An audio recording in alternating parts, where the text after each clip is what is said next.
कि हमारे इस अगले सेशन में हमारे बेहद खास मेहमान अब हमारे बीच आ चुके हैं, जिनका आप सब बेसब्री से इंतजार कर रहे थे। जी हां, बिहार के वर्तमान उप मुख्यमंत्री और भारतीय जनता पार्टी के वरिष्ठ नेता सम्राट चौधरी जी हमारे बीच हैं। बहुत बहुत स्वागत है आपका। Thank you for joining us India news मंच पर। हाँ जी, नमस्कार। धन्यवाद, आप लोगों ने बुलाया और आपके बीच में आकर बिहार की बात रख सकूं। अच्छा, आजकल क्योंकि चुनाव बेहद निकट हैं, ऐलान सूत्र बता रहे हैं शायद कुछ ही हफ्तों में हो सकता है, तो फिर जायज सी बात है कि विश्लेषक जो हैं वो अपना काम अभी से कर रहे हैं। कई विश्लेषक बोल रहे हैं कि स्पष्ट बहुमत से दोबारा एनडीए की सरकार आएगी। कुछ विश्लेषक कह रहे हैं कि नहीं, ये यात्रा जो अभी चली थी, काफी भीड़ दिखी तो शायद रुख जो है वो विपक्ष की तरफ है। कुछ विश्लेषक ये कह रहे हैं कि कांटे की टक्कर इस बार होने वाली है और कुछ कह नहीं सकते, आने वाले दिनों में पता चल जाएगा कि क्या होने वाला है। आपका विश्लेषण क्या है? आपका क्या रुख है? क्योंकि आप लगातार घूम रहे हैं, आपके प्रचार जारी हैं अभी से ही, तो इस बार सत्ता का रुख किसकी तरफ होगा? देखिए, बिहार का मोड बदल चुका है और इसलिए मैंने कहा कि बिहार की जनता ने अराजकता देखा है, बिहार ने भ्रष्टाचार देखा है। उस बिहार को एनडीए की पूरी सरकार ने एक ऑर्गेनाइज बिहार बनाया है। आज डिलीवर, विकास, इसकी चर्चा होती है। कल तक ये चर्चा होती थी कि कौन कितना लूट रहा है। आज बिहार में रोड देखेंगे, बिजली देखेंगे, घर घर बिजली पहुंच गई, गांव गांव तक सड़क पहुंच गए। बिहार के विकास की चर्चा अब दुनिया में हो रही है कि आज बिहार में एक समृद्ध राज्य में से एक है। आज जीडीपी भी इस देश में जिस ग्रोथ से बढ़ रहा है, उस हिंदुस्तान में दूसरे स्थान पर, परसों तक हम तीसरे स्थान पर थे और कल रात से हम दूसरे स्थान पर आ गए। इसलिए लगातार बिहार विकास की ओर जाने वाला राज्य हो गया, जहां चर्चा विकास की हो रही है। और अब कोई भी व्यक्ति, क्योंकि लड़ाई बिहार के विकास बनाम विनाश, दो ही तरह की लड़ाई है, लालूवाद और नीतीशवाद की लड़ाई है, मोदी जी की लड़ाई है। तो जनता को तय करना है कि लालू जी का फिर से राज चाहिए या नीतीश जी ने जो बिहार के विकास दिए उसकी बात होगी। क्योंकि अभी तक जो है कांग्रेस पार्टी ने 40 वर्षों तक बिहार में राज किया। श्री बाबू के बाद बिहार में कोई मुख्यमंत्री एक तो स्टेबल नहीं था, काम भी नहीं करते थे, बिहार को लूटने में ही लगे थे और किसी भी पार्टी का मुख्यमंत्री 5 साल नहीं टिक पाया। लालू जी और नीतीश जी, इसलिए तुलना करता है हम लोग करते हैं कि नीतीश जी को 4 बार मौका दिया बिहार की जनता ने, तो बिहार के विकास के आयाम की चर्चा हो रही है। दूसरे तरफ लालू जी की चर्चा भी नहीं करता, उनका परिवार भी नहीं करता। उनके परिवार के लोग कभी नहीं कहते हैं कि 90 से 2005 में ये काम हमने किया, लेकिन सब ये जरूर कहते हैं कि नीतीश जी के साथ मिलकर हमने ये काम किया। सम्राट जी, बिहार की फाइट में सम्राट चौधरी इसलिए महत्वपूर्ण सेनापति हैं कि एक तरफ जो है लालू और तेजस्वी की रणनीति को भी समझते हैं, दूसरी तरफ जो है नीतीश कुमार की रणनीति को भी समझते हैं, और जिस तरह से लालू और तेजस्वी की ओर से रणनीति अपनाई जाती है, आप उसकी कार्ड तैयार कर लेते हैं। क्या कहेंगे इसको लेकर आप? नो डाउट, मेरी तो राजनीतिक उत्पत्ति ही लालू जी के विरोध में हुई और लालू जी ने मेरे घर को तोड़ दिया। मेरे परिवार के 22 लोग जेल में रहे, मैं स्वयं जेल में रहा। यहाँ आदरणीय सरवन बाबू बैठे हैं, उस समय विधायक हुए। समता पार्टी के मात्र 7 विधायक जीत कर आए थे।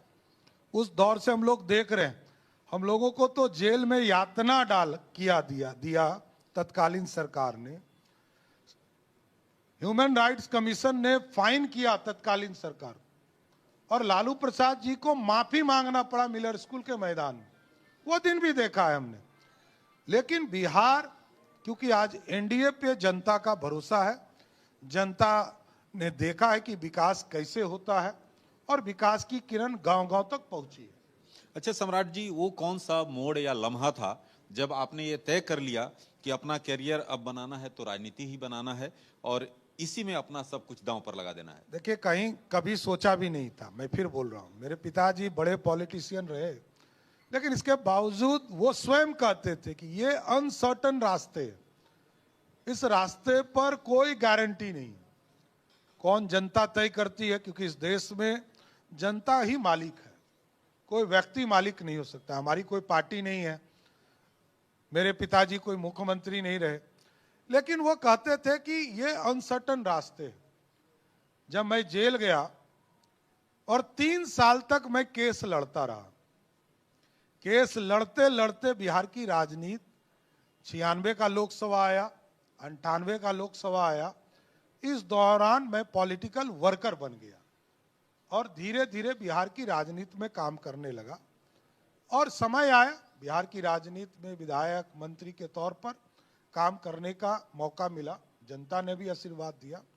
इसलिए यह स्पष्ट तौर पर मैं बताना चाहता हूं कि मेरा कोई ये नहीं था कि ये मेरा कैरियर होगा, लेकिन जिस दिन से राजनीति में आया हूं दूसरा कोई काम नहीं करता हूं, सिर्फ शुद्ध राजनीति करता हूं। यही मेरे लिए बिहार की सेवा करना। लेकिन तेजस्वी यादव अभी कहकर गए कि जिस तरह से जो दोनों डिप्टी सीएम, आपका भी उन्होंने नाम लिया सम्राट, जिस तरह से ऐसे तत्वों को आप संरक्षण देते हैं, उन्होंने ये कहा कि अपराधी जो हैं वो विजय और सम्राट हो गए। के ये बोलने के लिए अब बेचारा उसकी पार्टी को लोग अपराधी मानता है, वो दूसरे को थोपना चाहते हैं, चिपकाना होता है। अपराध में कहीं संलिप्तता दिखनी चाहिए ना। मैं गारंटी देता हूं, लालू यादव जी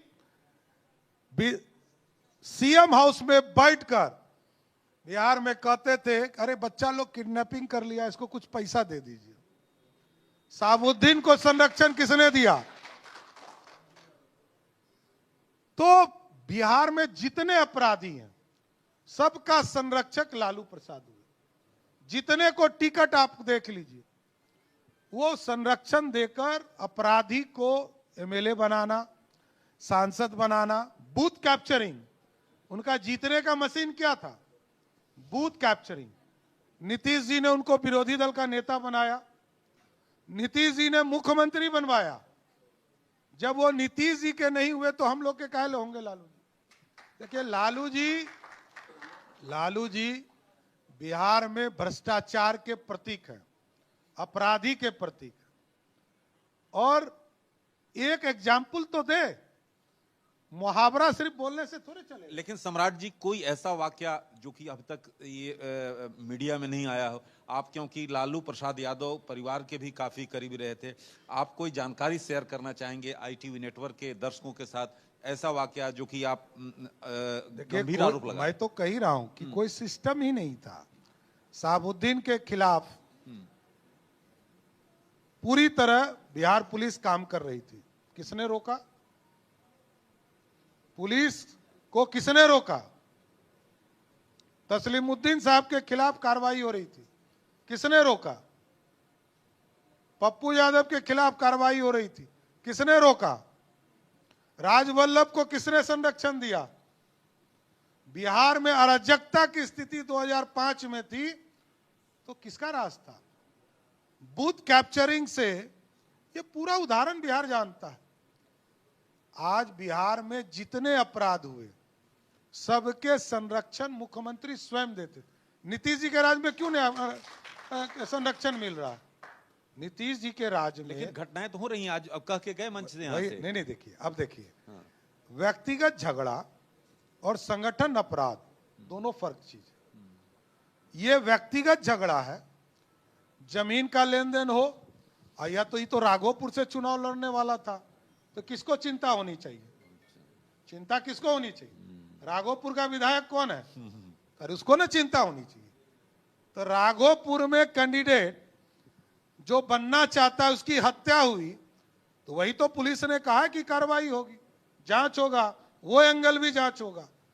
देखिए, अपराधी अपराध करते हैं।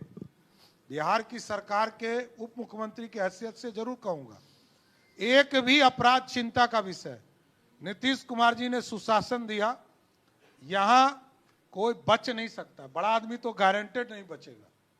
ये नीतीश कुमार का शासन है। नीतीश कुमार जी के शासन में 100 घंटे में कोई भी अपराध हुआ, आप इतिहास देख लीजिए। गोपाल खेमका की हत्या हुई यही होटल के बगल में, 100 घंटे में कलकत्ता जाकर बिहार की पुलिस ने पकड़कर उसको लाने का काम किया। उसी तरह पारस में हत्या किया, पुरलिया से पूरा कांड हुआ और बंगाल जाकर पुलिस ने पूरी तरह गिरफ्तारी करके उसको जेल में डाल। देखिए ये कार्रवाई वाली सरकार है। ये लोग क्या है, परसेप्शन, ट्विटर मास्टर है। एविडेंस लाओ ना। लालू जी के खिलाफ एविडेंस दिया था शिवानंद तिवारी जी ने, ललन सिंह जी ने, कार्रवाई हुई ना, एविडेंस लाओ। सम्राट चौधरी यदि किसी अपराध में है तो नीतीश जी या पुलिस, कोई भी पुलिस कहेगा 1 घंटे में इस्तीफा देकर घर चला जाऊंगा, जेल जाने के लिए तैयार है। ऐसा बयान नहीं दे सकता हूं। अपराधी का संरक्षण भारतीय जनता पार्टी, जनता दल यूनाइटेड सोच भी नहीं सकती। तो